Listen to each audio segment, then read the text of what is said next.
시외 버스와 2개 광역 버스 노선, 그리고 광역 전철, 이 구간은 이렇게 압축 설명됩니다. 예로부터 영동고속도로가 지나는 지역 중 하나로 도로교통이 발달하고 그 뒤에 경강선이 들어서면서 현재 버스와 광역 전철이 경쟁 관계임을 알 수 있습니다. 서울, 이천 간 대중교통입니다. 이천 종합터미널 16시 50분 출발 우등입니다. 4월 17일 목요일 기점에서 먼저 반 이상 태우고 출발합니다. 이천 종합터미널에서 출발한 건데 고속터미널 사거리를 거치고요. 고속터미널 사거리 쪽에서 들어가는 건물 입구에 진짜로 이천 고속버스 터미널이라는 간판이 있긴 합니다. 터미널 건물이 따로 있다는 게 아니라는 점 오해 없으시기 바랍니다. 아무튼 고속터미널 사거리에서 이천 사거리까지 간 다음에 좌회전해서 경충대로로 들어갑니다. 만약에 이천 사거리에서 직진했다면 그대로 경강선 이천역 방향으로 갈 수 있었죠. 그러나 이 버스는 부발 신화리 쪽을 경유할 예정이에요. 신진이 사거리 지나고 복화 사거리도 직진하면서 지나갑니다. 고속도로 이천 IC 방향 간판 보이고 있죠? 부발 인근에 영동고속도로 입구가 있습니다. 우선 여기서 추가로 승객들을 태워야 하는데요. 여기가 신화리 정류소입니다.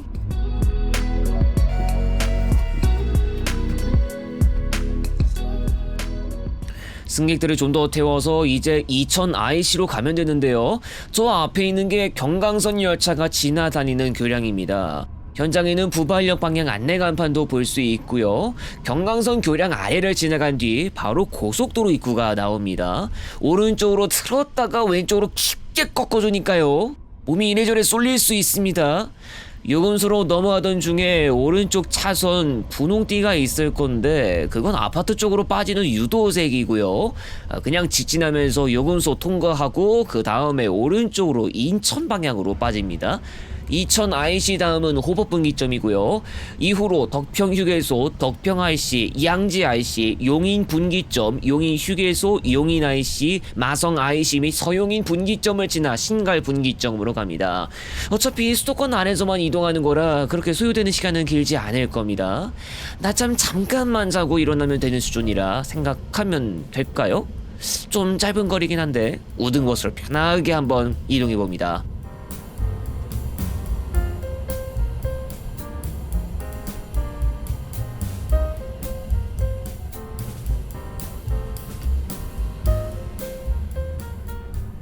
잠깐 양지가 문제군요.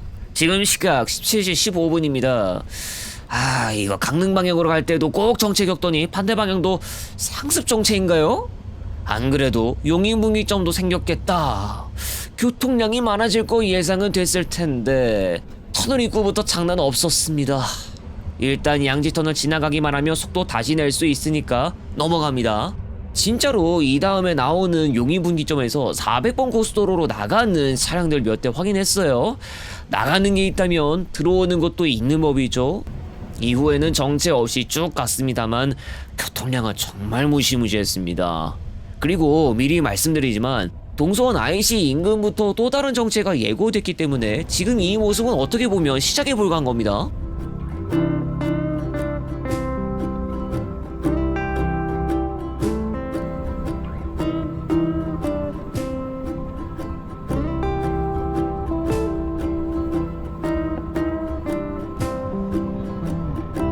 이제 신갈분기점에서 경부 고속도로 서울 방향으로 빠질 건데 소통 원활한 구간이 거의 안 보입니다.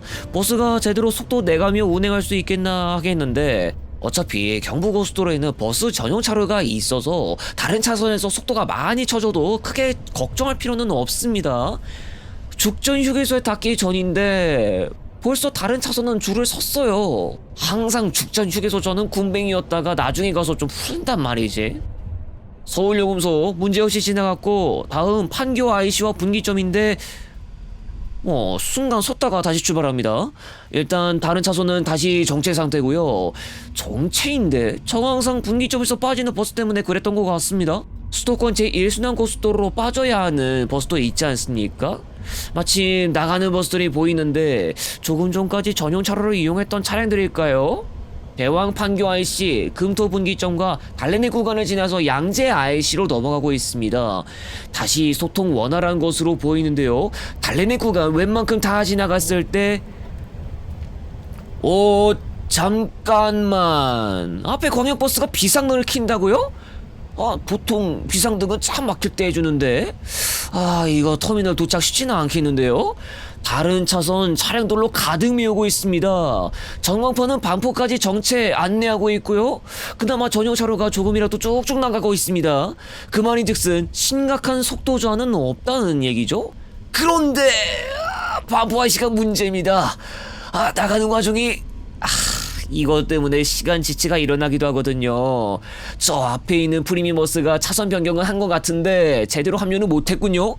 이 정체의 가장 근본적인 원인은 반대편에 있습니다. 사평대로에서 이쪽으로 들어오려고 하는데 저 본선이 정체고 그 정체가 사평대로까지 영향을 미치는 겁니다. 그래서 저기 보시는 대로 가장 끝쪽 차선이 서버린 수준, 그리고 그 영향은 이 버스를 포함한 반포 IC에서 나가는 모든 차량이 미치고 있는 겁니다. 반포 IC에서 나간다면 다시 속도 낼 수 있습니다. 시간 얼마나 끌었는지 모르겠지만 터미널 도착 시간이 어느 정도 힌트를 줄 겁니다. 사평역 앞을 지나서 3호 가든 사거리에서 우회전해야 하죠. 벌써 서울고속버스 터미널 건물이 보이고 있습니다. 3호 가든 사거리 우회전, 그리고 바로 터미널 구내 진입로로 좌회전하면 이제 끝납니다. 서울 고속버스 터미널은 이천 종합터미널 출발 시간으로부터 1시간 13분 반인 18시 3분에 도착했습니다. 이번 시간 이용한 서울 경부 이천 노선은 심야버스 포함 우등 총 16회 운행합니다. 부발읍 신안리에서도 이용할 수 있고 원가에서 할인하여 승하차지에 상관없이 평시 심야 각각 6,300원, 7,500원, 인터넷 예약처에 계정을 등록하셨다면 정기권 구매도 가능합니다. 서울 고속버스 터미널 28번홈, 이천 종합터미널 동부고속 전용 1, 2번홈, 부발 신안리는 신화 초교 후문 상거리 쪽 3인 아파트 시내버스 정류소와 공유하는 지점을 이용하시기 바랍니다. 이외에 서울 이천 부발간은 1336번 시외버스를 통해 동서울 SK 하이닉스 아미리간으로 대신할 수 있습니다. 평상시 3-40분 간격으로 운행하고 6,200원입니다. 동서울 종합터미널 15번홈 아미타운 삼거리 쪽에 있는 SK 하이닉스 정류소를 이용하시기 바랍니다. 경기 버스 정보에 등록되어 버스의 대략적인 위치나 정류소 도착까지 남은 시간 확인이 가능합니다. 광역버스는 이천역, 이천터미널 잠실 G2100, 이천터미널 마장면 3호소 강남역 3401 직행좌석 버스가 있으며 최초 승차 시 카드 기본 2,800원, 다른 시내 교통으로의 환승 할인이 적용됩니다. 간격이 조밀하지 않기 때문에 시간표나 도착 안내 정보를 확인하고 이용하시기 바랍니다. 3401번은 이천종합터미널 구내 동부고속 전용 3번홈, G2100번은 이천종합터미널 밖에 있는 한내과 의원 앞 정류소에서 이용해야 한다는 점 구분하시기 바랍니다. 이천에서 김포공항, 인천공항으로 가는 시외버스 이용도 가능하지만 공항 방문객도 이용하신다는 걸 참고하시기 바랍니다. 서울 이천간 버스는 영동고속도로 신갈분기점 새마을 IC간 개통한 시기인 1971년 12월부터 운행한 것이 시초입니다. 처음에는 이 광고를 보시다시피 한진고속에서 최초로 운행을 개시했고 얼마 뒤에는 중앙고속과 동부고속이 차례대로 이 구간의 운행에 참여했다가 지금처럼 동부고속에서만 운행하는 것으로 바뀝니다. 가장 처음부터 동부고속에서 운행에 참여한 것은 아니어도 영동고속도로를 기반으로 노선을 운행하는 것이 주가 되는 동부고속에 있어 빠질 수 없는 초단거리 직행 노선입니다. 노선이 개통하고 난 후로 오랫동안 버스에 동무되었다가 경쟁체제로 접어들었는데 다음 챕터에서부터 이야기하겠지만 경강선 광역전철 개통 때문입니다. 서울에서 이천까지 철도로 가려면 어떻게 해야 할까요?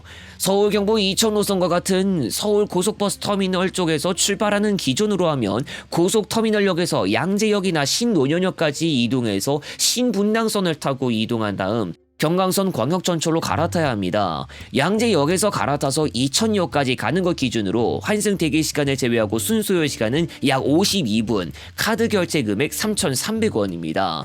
판교역에서의 천막차와 이천역, 구발역에서의 천막차 시간은 현장에서도 안내하고 있는 시간표 자료를 확인하시기 바랍니다.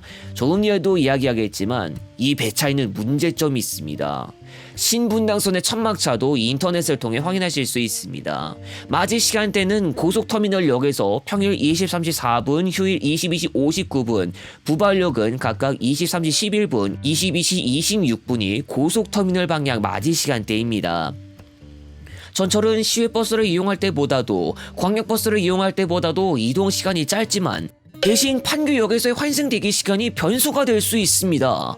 경강선 광역전철은 보통 시간당 3편 정도만 운행하고 있기 때문에 한 번 이 열차를 놓친다면 다음 열차가 올 때까지 장시간 기다려야 할 정도로 사전 시간표 확인이 필요한 노선입니다.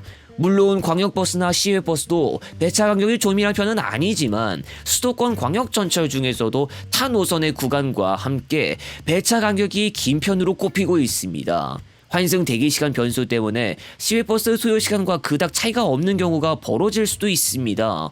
버스를 이용하면 서울에서 이천까지 한 번에 갈 수 있지만 전철은 환승이 하는 차이점도 있죠. 물론 경강선이 서울로 향하는 노선은 아니지만 판교역에서 빠른 환승을 못할 수도 있고 총 소요시간이 길어질 위험도 있습니다. 경강선의 정체역 중 하나인 부발역은 아예 읍에서 접근하기 쉬운 위치에 있고 시외버스와의 경쟁도 볼만하지만 이천역의 경우 이야기가 아예 다른데 시외버스나 광역버스가 가는 곳과는 전혀 다르게 시내로 접근하려면 추가로 시내버스도 이용해야 합니다. 인접한 곳에 택지지구가 개발되고 있다고 하지만 문화의 거리와 같은 곳은 아예 이천종합터미널 쪽이 더 접근성이 좋은 편입니다. 그나마 다행인 것은 이천역에 들어가는 시내버스 노선들이 여러 개 있다는 것이겠죠. 지금 이천시에서는 경강선을 이용할 수 있지만 경강선이 들어서기 전에는 역사적으로 전혀 철도 노선이 없었던 것은 아닙니다. 수원 여주 간에 수려선 철도가 있었기 때문입니다. 수려선은 지금의 이천시를 경유했는데 1930년 12월 최초 개통했고 수원역에서 경부선과 만났습니다. 경로 형태는 달라도 철도를 통해 서울 이천 간 이동은 가능했던 셈이었지만 수려선은 1972년에 폐지됐습니다. 수려선이 폐지되기 전 영동 고속도로가 개통되면서 도로망이 발달하고 철도의 경쟁력이 약해졌던 곳입니다. 1972년 수려선 폐지 이후 수십 년 동안 이천에서 철도를 이용할 수 없었다가 2016년 9월 판교 여주 간 경강선 광역전철이 개통되면서 다시 열차를 이용할 수 있게 됐고 동시에 서울 이천 간 철도 이동 방법도 다시 생긴 것입니다. 수려선과는 정반대로 경기 광주시와 성남시로 향하는 노선으로 구성되고 있습니다. 비록 판교역에서의 환승이 뒤따라오지만 서울 이천 간 버스에 적잖이 영향을 줬고 시외버스의 운행 분량이 약간 감차되기도 했습니다. 조금 전 챕터를 통해서 경강선의 배차 간격 단점을 짚어봤습니다. 타 구간과 함께 대기시간이 긴 편에 속하는 이 노선에 좀 더 많은 열차 투입이 필요하다고 생각하셨을 텐데요. 그러나 장기적으로 생각하면 경강선은 광역전철 정규 열차를 몇 배로 더 느리기 어려울 수 있습니다. 지금은 선로가 광역전철 열차 위주로 운영되고 판교 문경 간 KTX 4차례밖에 없어 교통량은 한산한 편이지만 인천발 KTX 개통이나 수서광주선 직결 운행 개통 등이 모두 경강선 선로를 공유할 예정이기 때문에 미래에는 경강선이 혼잡해집니다. 쉽게 말하면 더 많은 기차편이 경강선에 들어간다는 이야기인데 이는 현재 중앙선 일부 구간에서 벌어지고 있는 심각한 선로 포화와도 다르지 않습니다. 앞으로도 광역전철 단일 개통으로만 활용되지 않을 경강선의 특성상 수도권 안에서만 이동하고 광역전철이 필요하신 분이면 앞으로도 긴 대기시간 변수를 생각하고 이용하셔야 할 것으로 보입니다. 광역전철 배차 문제가 장기화될 것과는 별개로 서울 이천 간 철도로 바로 이동할 수 있는 방법도 생기겠는데 수서 광주선에 계획되고 있는 KTX나 ITX 등의 기차가 부발역에 경유한다면 가능합니다. 이미 중부 내륙선 KTX가 부발역에 정차하고 있고 차후 다른 열차도 얼마든지 가능성이 있습니다. 다만 기차편이기 때문에 광역전철보다는 금액 부담이 커질 우려가 있습니다. 또 부발역은 읍으로의 접근성에 큰 문제가 없지만 이천역은 향후 접근성을 어떻게 개선해야 할지 숙제로 남아있다고 봐도 무방합니다. 한편 버스는 경강선의 영향은 받았어도 큰 문제는 없이 운행될 것으로 보입니다. 철도로 가려면 환승이 필요한 데다 경강선 광역전철에 배차 문제까지 있기 때문입니다. 광역버스도 생겼지만 다른 시외버스 노선이 없어지기도 했으며 동부고속 부발경유 노선이 모두 우등화가 되었다는 것을 생각하면 조금씩 환경 변화가 일어났다는 것을 뜻하는 것일지도 모르겠습니다. 다만 수도권에서 광역버스와 시외버스가 공존하는 경우도 있기 때문에 좀 더 지켜봐야겠습니다.